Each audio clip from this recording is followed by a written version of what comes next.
Okay, this is going to be the final video in this SOF series, or explaining the SOF, and it's all about maintaining it, doing this on a daily basis. So we do have videos that are going to be posted out there about pulling your data from Deems and Chris and Arrows, so I'm not going to go into detail on that, but what you're going to do on a daily basis for this setup is pull your Chris SOF, save right over top of this file, pull your Deems SOF, save right over top of this file, open it up, enable content, delete the rows in the bottom row for where they subtotal, as in the other videos we showed you.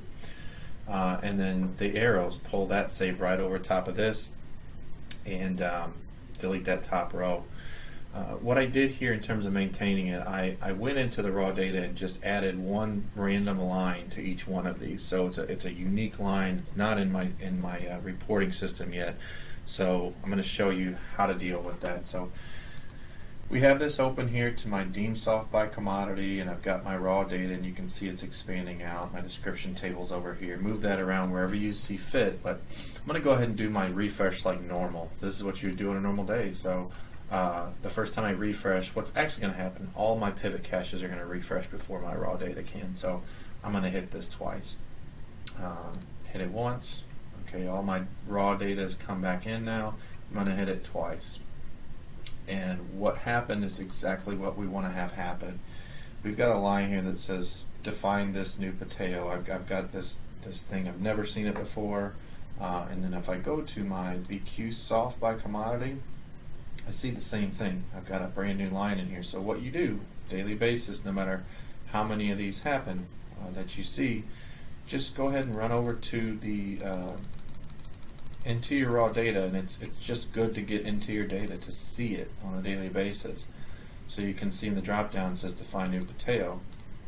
Filter down to that new Pateo, highlight it. I'm going to hit Control C, go to your description table, Control down arrow to the bottom.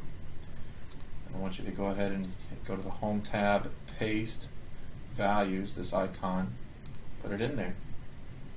Go to your Deems data and do the same thing. We're going to go to the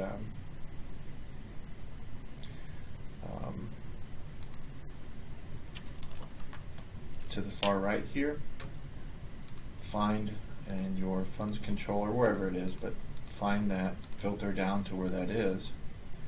I'm going to hit copy, Control C, go to my description table, paste it right below there.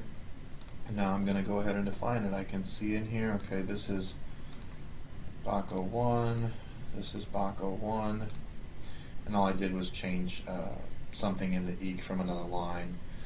This looks to be interest penalties to me. It starts with that 7 in the EEC, and what I do is I just assign those interest penalties to the headquarters. This one here looks to be AH, so it's a ESP coded guard lift, a mission readiness airlift. So for me that's O&M, direct funding.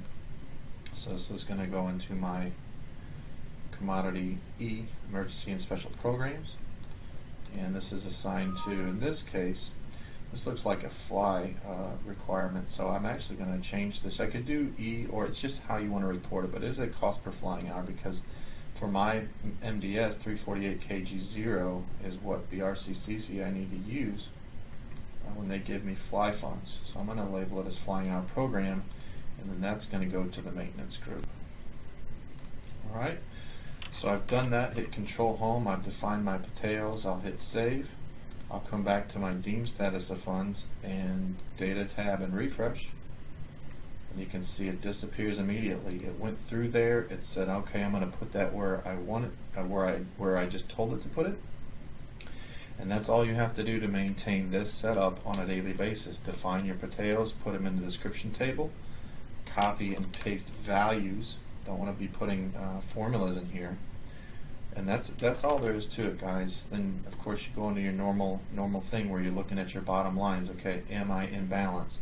This is where you make your money on a daily basis, staying in balance with Deems, staying in balance with BQ in this dual processing thing, knowing when you may need to shift some money around from ADSN to ADSN. So that's it. tune in for more videos in the future. Like I said, there's going to be videos about pulling your data. There's going to be videos. The next series is going to get into your STH and your Deems general ledger queries, where we're going to be looking at thousands of records, and that's where you make your money. That's where you earn your money. You make your money keeping in balance, looking at your SOF, and you're going to earn your money researching through that general ledger and your STH, because that's what your ALO folks, when you coordinate with them, need to look at. That's what DFAS looks at. That's the knowledge. That's what makes all of these things, these numbers happen, and we'll show you how to do that much more easily, make sense of it, so you can go about your day in terms of helping the decision makers do what they need to do, getting them good information. So see you in the next series.